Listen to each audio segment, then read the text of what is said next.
Hello, हाय सर्वांना. हा माझ्या दिवसातील काही खास क्षणांचा छोटासा प्रवास. सकाळची धावपळ, घरातली कामं, ऑफिसची तयारी आणि मुलांची काळजी आणि स्वतःसाठी थोडासा वेळ.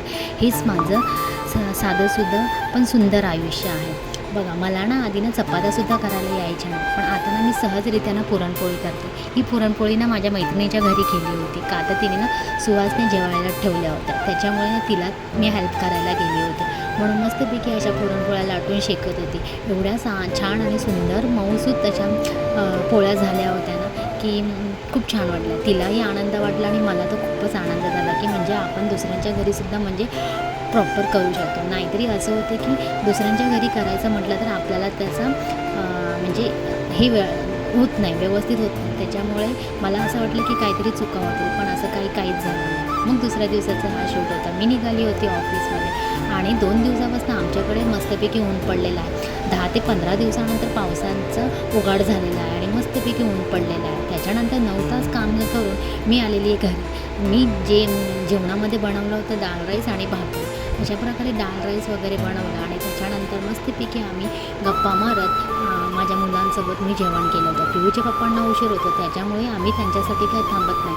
मग काय, आम्ही तिघं मायलेकरं मस्तपैकी जेवायला बसतो आणि पिऊचं रिॲक्शन तुम्ही बघू शकता की काहीतरी ॲक्शन करतच असते आणि काहीतरी चिडवाचिडवी असते तिची. दिवसभरात कितीही धावपळ झाली तरी छोट्या छोट्या क्षणांमध्ये आनंद शोधायचा नेहमी मी प्रयत्न करत असते आणि माझ्या मुलांमध्ये वेळ घालवायला मला फारच आवडतं. तुम्हाला मी मागच्या व्हिडिओमध्येही सांगितलं आहे की मला संध्याकाळ झाली की फार आवडतं. दिवसभर मी किती जरी बिझी असले की संध्याकाळ मात्र मला मी संध्याकाळची खूपच आतुरतेने वाट बघत असते. मग अशा प्रकारे मस्तपैकी आम्ही जेवण करत होतो आणि पिऊचं दिवसभराची जी काही शाळेचं रुटीन किंवा क्लासेसचं रुटीन ते मला नेहमी सांगत असते. सिद्धार्थ जास्त काही बोलत नाही, पण पिऊची लगबग चालूच असते, तिची बडबड चालूच असते.